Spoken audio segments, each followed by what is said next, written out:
Welcome to the Masculine Psychology Podcast, where we answer key questions in dating, relationships, success, and fulfillment, and explore the psychology of masculinity.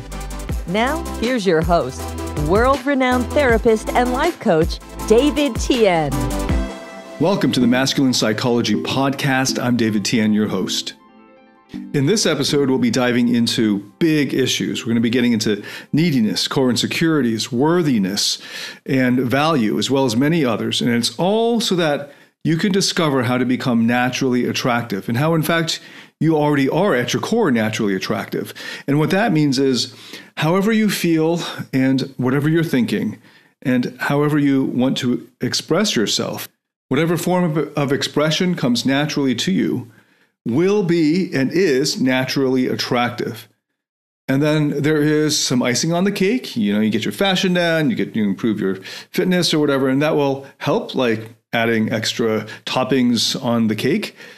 But the actual core of it, who you are, your personality, it will already be naturally attractive once you understand what we're covering here and in the next couple of episodes. And I start with that point about being naturally attractive because I know a lot of our listeners, and maybe you listening right now, have found me as a result of searching on the internet for advice in dating or attraction. But even more important than any of that, than any dating or attraction issues, even more important is your happiness, your fulfillment, your experience of peace and joy in life, and your discovery of unconditional love for yourself and from yourself. And when you focus on the bigger picture, when you focus on the bigger issues, when you have your eyes on the bigger prize, your overall happiness, fulfillment, joy in life, then those questions of attraction and dating become moot. They'll get solved on their own, automatically. And that's part of what it means to have a naturally attractive personality, to be naturally attractive. And all of that can be yours if you take to heart what I'm going to reveal in this episode and in the next couple of episodes.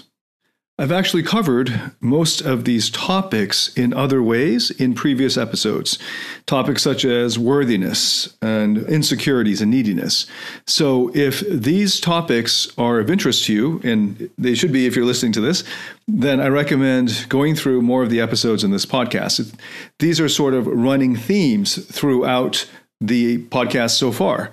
And part of the reason is because they're so fundamental and because I'm responding in many ways to listener questions and feedback for the type of questions, topics, the type of answers that you're looking for that keep coming up. So I'm going to be actually coming at these issues in new ways, as well as introducing some new concepts that will hopefully help to shed light on the whole thing overall. So I'm going to start off just with also pointing out a myth that I'm seeing coming up over and over and over, and it's really hard for people to shake, especially achievers. And this is the myth of earned love.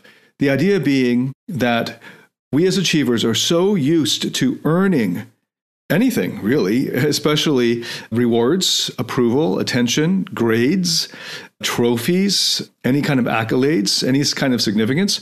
And we feel like if we don't earn it, then we don't deserve it. That it has to be earned, that we have to do something to earn it. More importantly, that's to really cash out that sense of earning. We have to do something to become worthy of the thing that we're trying to get.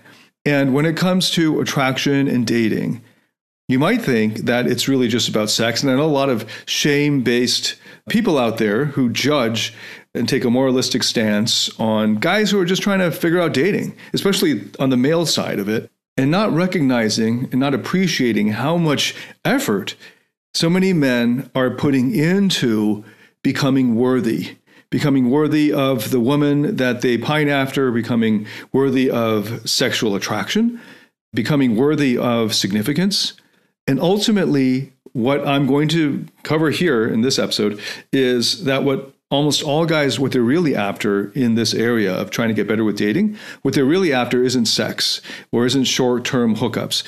What they're really after is actually the sense of being worthy or good enough for love. And that even from the beginning of pursuing a personal development, self-help, of becoming a better you, already that's pure and it's laudable and it's great. Okay, so that just trying to improve yourself, if it comes from the place of, I enjoy improving myself and I would like to spend my time in this way, go for it. But very often that soon turns into, and might have been from the very beginning, a toxic motivation of having to be your best self, needing to be your best self, because once you can finally become this ideal self, this quote unquote best self, then you will be worthy and enough and significant enough to earn the love of the woman that you're pining after, or that is your ideal woman.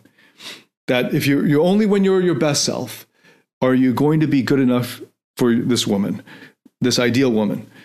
And that you can see already, hopefully, if you've been following my podcast and have listened to other episodes, how dangerous this is, because obviously, if you are with a woman or a partner who only loves you when you're your best self, then guess what? She doesn't love all of you, she doesn't love all of your parts, and she doesn't love you all the time. And of course, if we are our best selves, it'll be relatively easy to attract others and to feel worthy of love because we're our best selves at that moment. So that's not a mystery. The trap is thinking that unless you're your best self, you're not worthy of love. So then the self-help journey becomes this toxic pursuit of becoming other than what you are so that you can finally get the thing that you're really after, which is love, attention, approval, affection, significance, by being something other than how you are right now. And I know how tempting and enticing and how intuitive it seems for many guys, especially achievers, when they get that message in self-help that says who you are right now is just not good enough.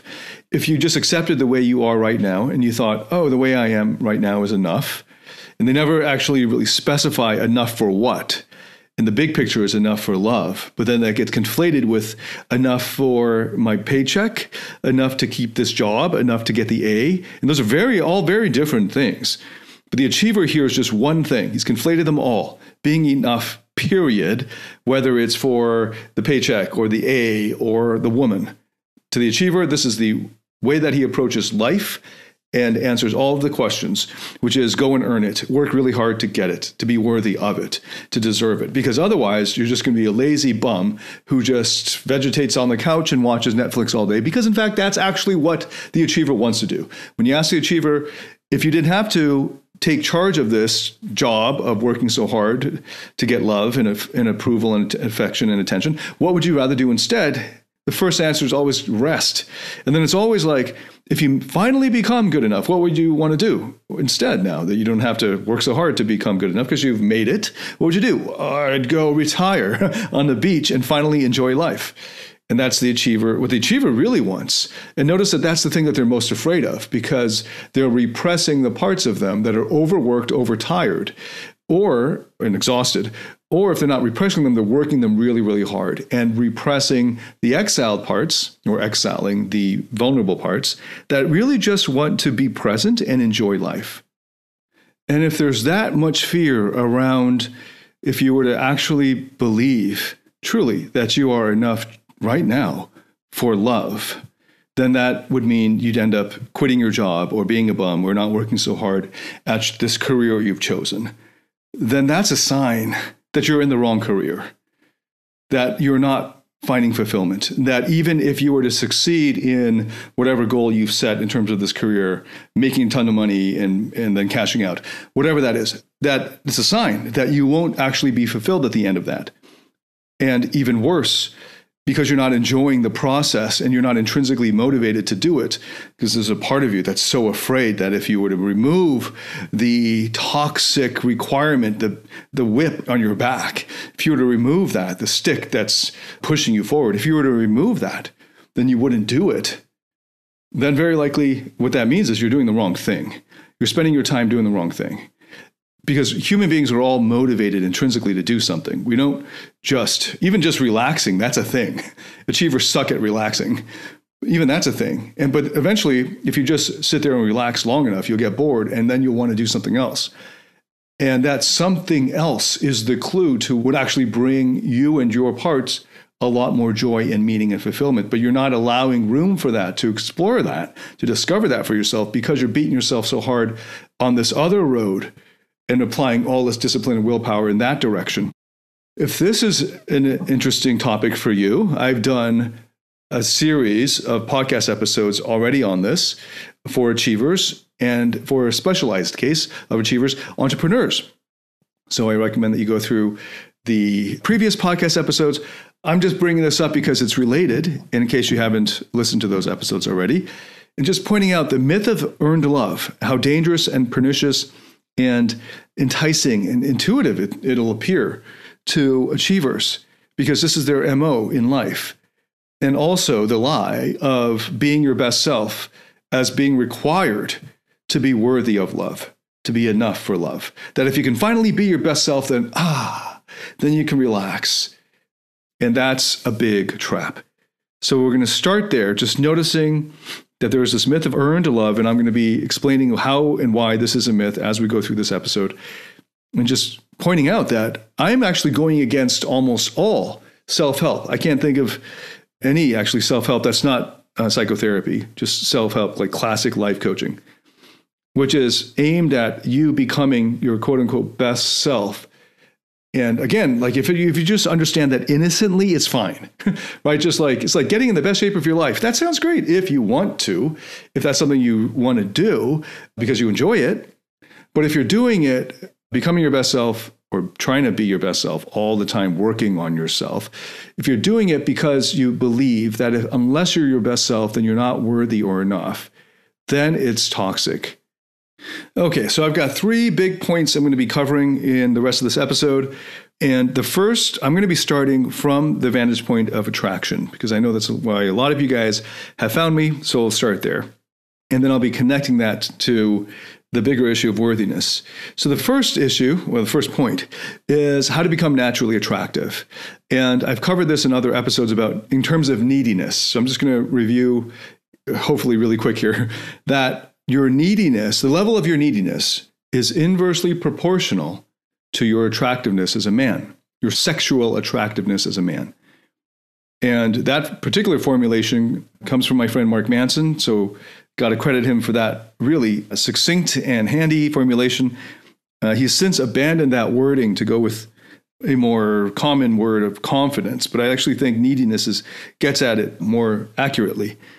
That again, that your neediness as a man is inversely proportional to your attractiveness as a man. So that the more needy you are, the less attractive you are. And then conversely, the less needy you are, the more attractive you are. So ultimately, if you were to bring your neediness down to 0, you would be at your maximal attractiveness in terms of your personality. So on top of your personality, there are the physical outer external manifestations or factors when it comes to attractiveness, but those become very easy to implement or to adopt or to make the changes once the personality is non-needy. Right? Then it's just getting a fashion makeover, staying on top of the trends and getting in shape and that sort of thing. That becomes relatively straightforward and not even really necessary for you to be sexually attractive. Those help. But the core of it, which is your personality, which is really what is triggering the sexual response. It's not just the physical, unless all she wants is just a bang.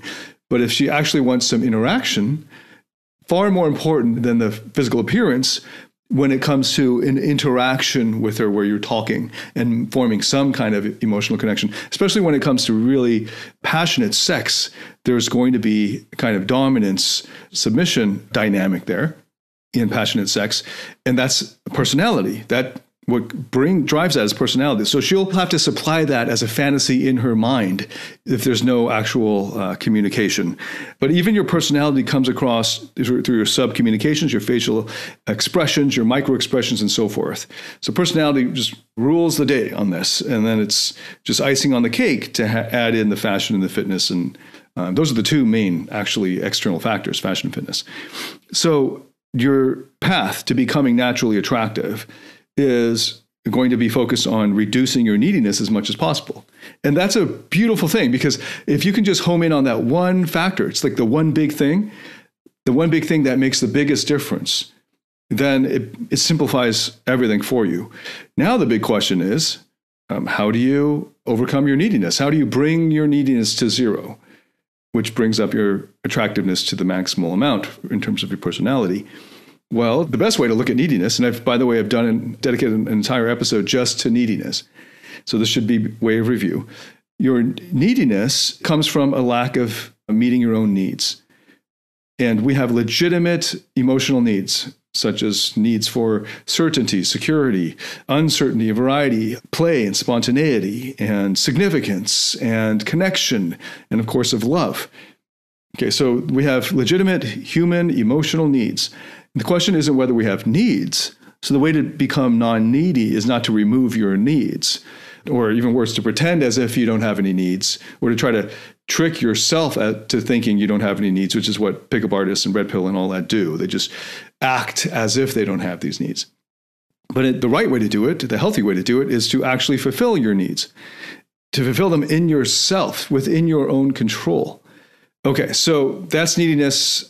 And I could say a lot more about how to do that. I've dedicated a whole other episode to it. So I'm going to just move on, but that's just to bring it up, neediness. And then what is another way of cashing out neediness? So when we're needy, it's because ultimately the greatest human need we have is for love. So imagine you have all the other needs met in your life. In fact, they don't even have to be needs. Imagine you have all of your other desires in life, including your needs, except for love. So you have all the money, so when it comes to needs, you have security, and so you have food and shelter, right? And you have connection, so you have friends, you are connected to nature, all that stuff. It feels great. So you got connection, you got your significance met, so that now we can really blow this out of proportion. So you're famous, you're a celebrity. Everywhere you go, people give you free meals and free rides and free sex and all that. And you have all the sex you could ever want, right? So all the food you could ever want. Anything your heart desires, except you don't got love, right? So you got everything else, but not love. And if you're in your 20s, you might think that's great. And in your 20s, you probably will have a heyday with this. So enjoy it. At some point, though, you realize how empty your life is without love. Okay. And then on the flip side, imagine you have your need for love fulfilled at a 10 out of 10. But you don't have much of the other things. You have enough to stay alive, but maybe you're in a war zone and there's complete uncertainty there, and you don't have security, and all the other needs are not being fulfilled there because you're constantly being bombed or shot at. But you're with the person or people that you love the most. You can actually find great meaning in that life, in a life just fulfilled by love. So in terms of psychology and psychotherapy, all of the needs that we have that are legitimate emotional, psychological needs have underlying them, supporting them, the more foundational need of love. And this is what I call the twin terrors. So you have these needs, but underneath them all, more fundamental or more at the core really, are the twin terrors. The fear that you won't be loved, and the fear that you're not enough. And you can bring them together to see the ultimate fear, the fear that you're not enough for love. And that's the strongest understanding, or the strongest meaning for that concept of enough. Am I enough? I don't feel like I'm enough. I don't feel like I'm worthy. Worthy for what?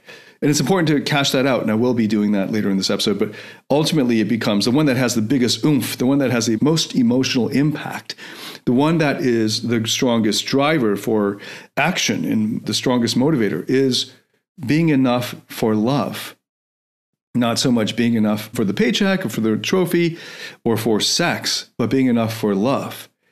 And that is the ultimate problem. And then there's one last layer you can go, that if you're not enough for love, then you have the fear of death, that you will die. And in psychotherapy, if you follow this far enough with each part, the ultimate fear is actually death. That if you're not loved, then you will die. And this is literally true of us when we're born. It's actually likely passed down in our DNA. It's part of who we are as humans, that we have this fear of death that drives our seeking love. And that's why if love is not experienced, if love is taken away from us, it feels as if it were like death. Now, if you start from the bottom, from the foundations, and you build your way up, so in other words, you start from the twin terrors, you start from the fear that you're not enough for love, and you fulfill that so that there you have, let's say you experience that you are enough for love, that you believe 100% that you are worthy of love. Then the other needs above it, security, your security is met. Maybe not material security. Maybe you still don't know where you're going to get your food and shelter. But your security psychologically is met because psychologically and emotionally, the security that we have the need for comes from the need for love. And if you're 100% secure that you are worthy of love, then that actually is met. And then the material becomes relatively straightforward to get. Now I will go and devise a plan to go and get food and shelter. And then you're calm. And you're not emotionally triggered by it. The thing that emotionally triggers you, that fear, ultimately that means that you're not worthy, you're not good enough, and ultimately not good enough for love. Then you can follow it all the way up to meet your needs for significance and worthiness and so on, all the way up to the point where you're able to meet your needs because your fundamental need is love. Then you're able to meet all of your other needs, including significance and connection and so on, because you know that your need for love is met. And how do you meet your need for love? Okay, so this is the topic of other podcast episodes. I'm going to be covering that also in this episode and the next episodes. But the only way you can fully meet your own need for love is in yourself. All other factors or all other sources, I should say, of love are outside your control. And if you're looking to another human being to meet your need for love, not only is that a kind of toxic codependency, ultimately, but it's also an unreliable source because human beings are just like you and me, right? We are fickle. Sometimes we're in a good mood, sometimes we're not. This is not within our control. Only you and your higher self can fully meet your need for love. And once that's happened, then and only then will you be ready to enter into a relationship and have it go well, have it last, have it be successful. In fact, that's the minimal requirement. If you're not able to meet your own needs for love in a relation, for you're not going to be able to get that need for love met consistently in a relationship. And over time, that demand from your wife or your partner, or maybe the demand you have on your wife or partner to meet your need for love will be so onerous on the other person. That's really too much for any other human being. It's already so much for a parent to bear. Though a parent is shot full of hormones, it makes it very natural for that love to occur. And this is actually the best way to learn what unconditional love feels like, to be a parent or to love a child. Because it is a kind of pure unconditional love, not mixed in with sexual desire, lust, and significance, and all this other stuff. Though plenty of parents botch that as well. But our worthiness is the problem, that we don't feel worthy. We're fear and don't feel as if we are worthy or good enough for love. That is at the base of the neediness. And if you can address the worthiness issue, you will automatically address the neediness issue, and therefore you will address the attractiveness issue. And that's the beauty of it.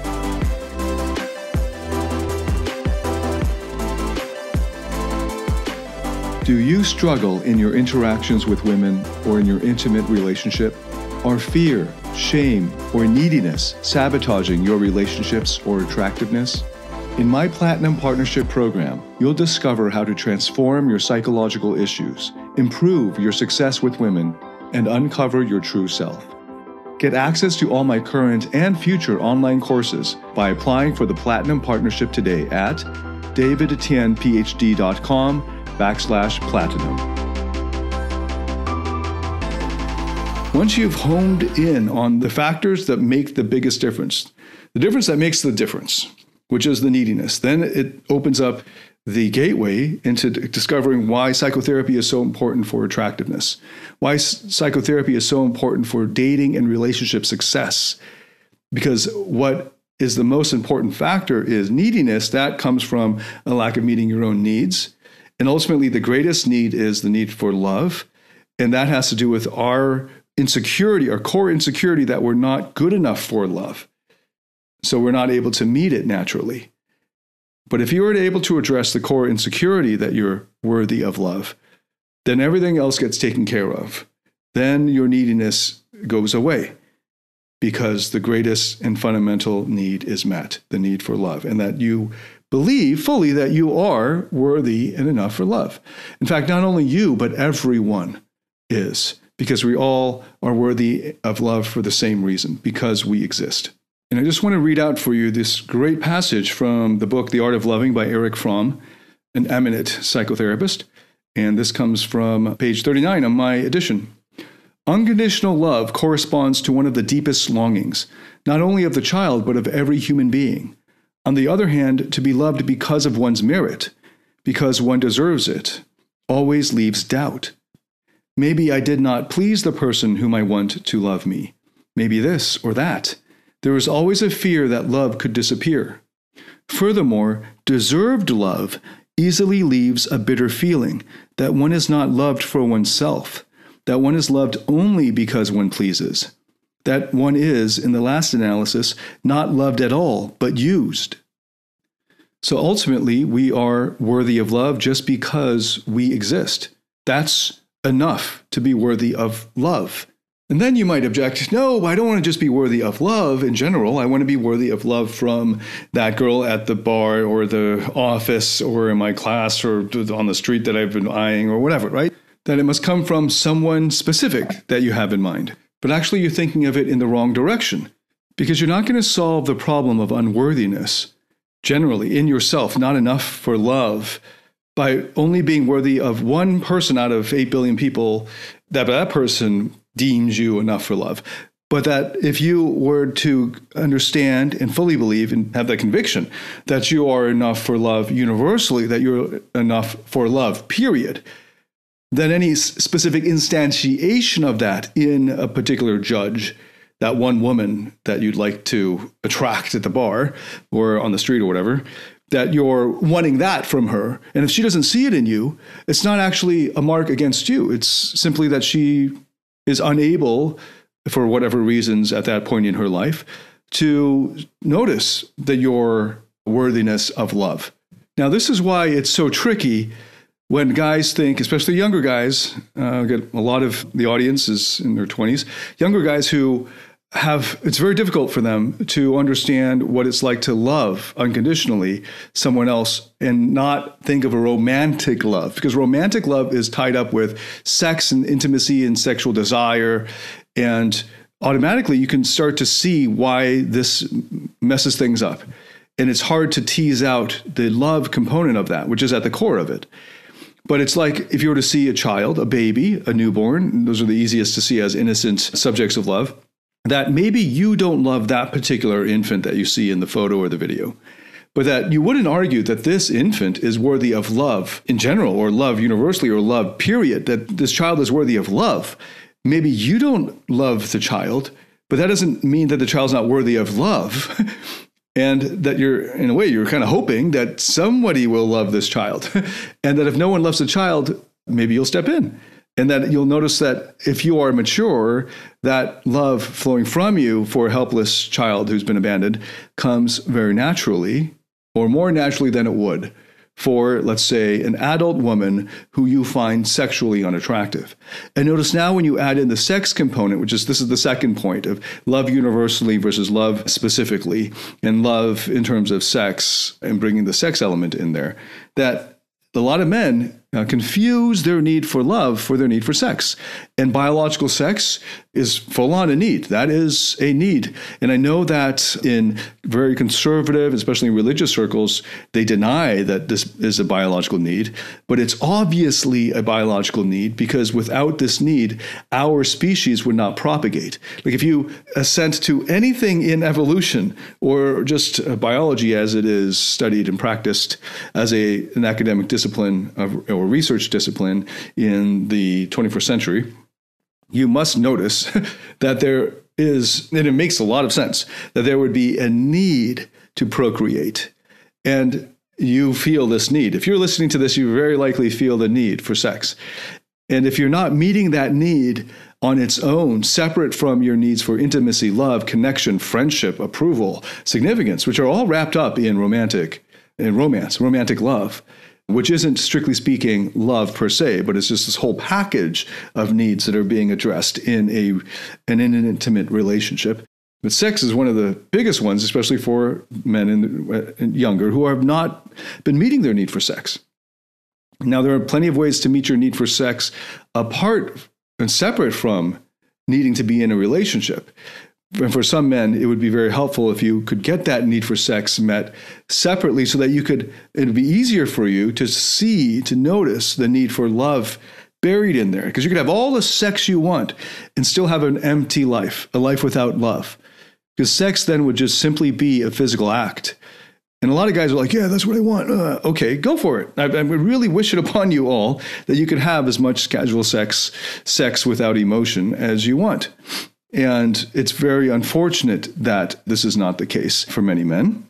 And if that's primarily what you're after, then you really shouldn't be listening to my material. I'm not helping you very much with that anymore.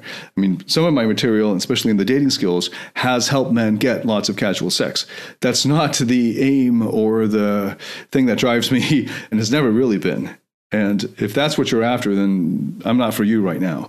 Maybe later, hopefully later, when you have satiated yourself on the need for sex, or can theoretically see the end game of that because you're having enough of it and how empty that is. And then now you want something deeper. And then all of this will make a lot more sense for you. But sometimes it is just a need for sex, especially for teenagers. But even for teenagers, that first love, the first love relationship, the first girlfriend that you were attached to is devastating because not only is it your first real sexual relationship, like very likely, but it's also now mixed up in your first intimate relationship. And all of that is with no reference experience. There's no reference points. So it's just all in. And it's normal for achievers and nice guys to be completely devastated over that first relationship. And then there are those, I've met more and more of them over time, who come to me for work, who have chosen the rebel route for getting love and their needs met from their parent figures. And the rebel route often comes with a kind of avoidance attachment strategy. So the closer you get in terms of intimacy, the more you start to pull away and avoid. But there are many, I think the standard, it seems, is a kind of anxiousness or anxiety around attachment that's connected to the achiever, because the pleaser achiever will generally be an anxious attachment or have an anxious attachment style, whereas the rebel achiever will have more of an avoidance attachment style. And many of us have both a rebel and a pleaser achievers, both parts or sets of parts within us, because it just gives us more routes to achieving. And whichever one is dominant, you'll feel that more at that moment, whether it's avoidance or anxiousness. And you can have an anxious avoidant attachment style, which is sort of like the worst of both worlds. And in a teenage relationship, it is nuclear because there's like no reference points for this, and it just sort of overwhelms all the time towards the breakup period. But at the beginning of it, the honeymoon is one of the biggest highs because this is all new and fresh. And that's just an example of how people conflate the need for sex and the need for love. And this continues all the way through adulthood for many men, except they just repress their need for love because of toxic masculinity, the macho-ness, right? They're just like kind of like a locker room macho masculinity, leaning towards, and on the persona side, when they're around other dudes, leading with just saying, all I want is sex because that's cool and it's macho, and then you don't have to be vulnerable. But ultimately, when you get attached, when you catch the feels, what is that? That's something like love. And sometimes and often is, wrapped up with our need for significance. Because especially for achievers, if you believe that if you get this woman who you look up to in this way, this sort of ideal woman, then that means you've made it. So that's your need for significance that you're trying to meet. It also is your need for connection, because maybe you're just lonely and you want a companion to come along with you on romantic trips or meals at romantic dinners, and going with a dude to a romantic restaurant just doesn't cut it. So there's the companionship need or connection need. And then you also have a need, ultimately, the most important one is the need for love. And when that's not there, then just having companionship and sex and significance met leads to a kind of empty relationship where you have a kind of best friends or a friendship where you're using each other for an ego boost or validation. And this is often what happens in PUA relationships. And then kind of snuck in there, but most important at the core is your need for love, which doesn't actually get met. And then you become more and more desperate to have that need met. And then you force the issue. And this is where your neediness really comes out, because ultimately your need for love is not being met. And that's your strongest need. So at some point, that neediness bursts out of you in the relationship, maybe in the middle of a fight, or maybe multiple fights over and over and over. And the dam bursts and you go for broke. And it totally destroys a relationship. And it might happen in you, or it might happen in her, or it might happen in, very likely, in both of you if you stick it out over time and you don't understand the underlying dynamics, and then you don't get help around them. Because what ultimately is at stake is your own need for love and your own lack of belief, conviction that you are worthy of love just in who you are, not through things that you have to do, or the facade that you have to create, or this persona that you've got to live up to, or these achievements that you've got to go and do, but just because you are you and who you are. And again, addressing the achiever objection, and there are many achiever objections to this, but one of the most common is, but if I believe I'm enough in who I am, then I'll just be a lazy bum and never get anything done. And if that's your fear, then you really need to reconsider your career choices and what you're spending your time doing. And now this leads into the third and final point, which is about the danger of conflating different kinds of value. A lot of people are confused about how to use or how to understand these terms in English of value, worth, or worthiness, and enough, or being enough, and conflating different types of value in their minds and combining them all into one: economic value, social value, mating value, human value. But in their minds, they don't distinguish any of these. So when they hear this psychological truth that you are enough, or I am enough, they have these achiever parts that are reacting against that, because what they're thinking of in terms of, what the achiever parts are thinking of in terms of enough, is not just human value, but some other thing, like being enough for the A at school, or being enough to be the captain of the ball team, or being enough to be selected for some other, whatever it is, the team, the college admissions, the scholarship, whatever it is. And there's a valid point there that there are different types of value. And depending on what type of value you have in mind, you may not be enough. A few years ago, I made a short video with music behind it, and getting our video editor to do some cool effects and things like that. And it's a short video. And the message basically was that you are enough without having to do anything. You are enough just in who you are. With a caveat, as I say in that video, that we're not talking about being enough to win the Olympic gold medal, or enough to be worth $1 billion, or if you've not created $1 billion of value in a capitalistic system. We're not talking about that kind of enough. We're talking about being enough for love. And as I've been arguing for in this episode, and in many other pieces of content I've made, that's the most fundamental sense of worthiness, that the twin terrors, being afraid that you're not enough, and being afraid that you won't be loved, or ultimately being afraid that you won't be enough for love, is the ultimate sense of enough, or worthiness, or having enough value. And what I'm getting at in terms of being enough for love is that there's nothing else you can do to earn it. You have it, or you're worthy of love just by existing, and as are all humans. But notice that there are different kinds of value. There's economic value. And in a capitalist system, in an ideal capitalist system, your value would be directly proportional to the amount of value you bring to others. This is a point that is lost on most academics. I spent many, many years in academia, and I can tell you that most academics, especially in the humanities, don't understand this point. They think it's some great travesty that they aren't being paid more, and they look at professors in the business school or those in business and saying, or thinking to themselves, I'm smarter than them, I should be paid more, as if the world works like high school does, and that the smarter you are, the more money you should automatically get. Just like in school, when the smarter you are, the higher the grade you should get and the more scholarship. And they think the world should be organized like my school was organized. And they don't understand that the average university professor, before being forced to go online because of COVID, was teaching in person classes of 5 to 15 to 25 in a seminar style or in a lecture style, maybe 100, and that's it. And there are a few professors who are giving classes to hundreds in an auditorium, but those are in the minority, and even a few hundred, which is huge, especially in the humanities, versus if you are able to bring more value to more people.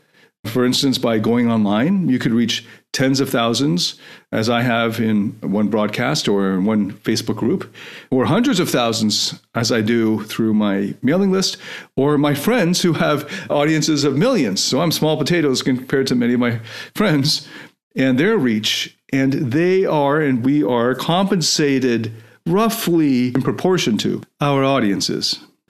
And especially compared to the average university professor, as I was for many years, and being in academia, teaching as a graduate student instructor and so forth, compensated in proportion to the amount of value we bring to the world. And even if you are a life-changing professor to 15 students in your class, you would have 10x reach if you were a life-changing professor to 150 students, and just continue on with that. And instead realizing as professors that you are, many of them, compensated through taxpayer money, and others in private universities through donations. And in this ideal capitalistic system, the amount of value you create is going to determine how much value you get in return. So if you want more money, create more value. And that's economic value under one interpretation. You may completely disagree with my understanding of capitalism and how value is created and proportional compensation, and that's fine. But we can both agree that there is such a thing called economic value. And when it comes to being enough for love, we're not talking about that kind of value. We're not talking about economic value. Just being clear. I just gave it as an example, one way of looking at economic value that makes sense to me. Another type of value is social value. And this is one that pickup artists and red pill guys and just people who focus a lot on thinking of attraction and dating, they focus a lot on social value. How much value you bring to other people in terms of entertainment value, in terms of your use to them. So a club promoter would have high social value in the nightclub. A club owner would have even a greater social value in the nightclub. An attractive woman, a model or models, would have generally higher social value than the average club goer. The person who is a big spender will have higher social value and economic value to the club, and so forth. That's social value. You can argue that celebrities have much higher social value as a result of being a celebrity than a non-celebrity. And then there's mating value. And there's actually been quite a lot of research around mating value. And this is a term from evolutionary psychology, psychology of mating. You can find this in university textbooks, the breakdown of mating value. And you have high mating value if you have or have many of, or have to a greater degree than average, the features or qualities that someone would value in a mate. That's high mating value. And that really comes into play when it comes to attraction. And the unfortunate thing is a lot of people conflate all of these different types of value into their one concept, in that one use of the term value or worthiness or being enough. When in fact, none of those types of value, economic value, social value, mating value, whatever other value, you could think of military value or value to your athletic team or something along those lines, athletic value, sports value, whatever, right? So different types of value, because all it takes is for you to have value is that somebody values what you've got or doesn't value, in which case you have negative value, right? So economic value, social value, mating value, those are all examples of different kinds of value. What I have in mind is the value by nature of just being human, by existence value, but I'll go with human value.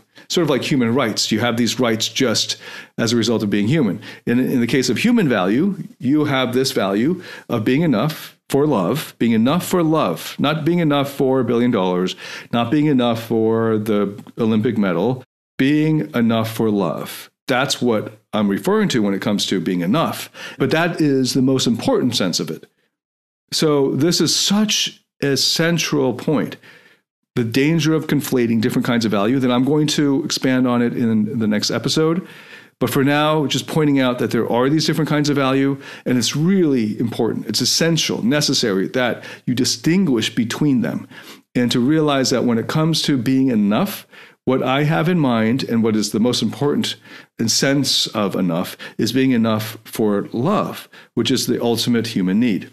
Okay, so just to recap, we started with attraction. We looked at the twin terrors of the fear of not being enough, the fear of not being enough for love, and how that was at the root of our neediness. And another way to look at neediness is having core insecurities, the insecurity of feeling that you're not enough, so that worthiness becomes the ultimate problem. And that if you can solve that problem of worthiness, if you can meet that need of being enough for love, then that will solve all of the downstream problems or issues. And eventually, if you start from the place of being worthy or enough for love at a 10 out of 10, then what that will dictate is that all of the other needs will get taken care of, the essential human needs, including all of the core insecurities and neediness that come up in attraction or dating, so that you will be naturally attractive because you will be non-needy. You will reduce your neediness to a 0 out of 10 because you in yourself have the conviction already that you are enough for love, that you're worthy of it.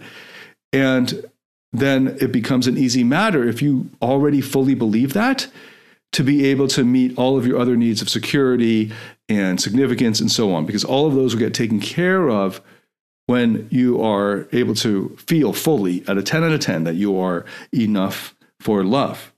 And then because of that, the second point comes into view of being enough for love in general or universally, and not focusing instead on being enough for love from one specific human being, but that you're enough for love, period. That you're enough for love just in who you are.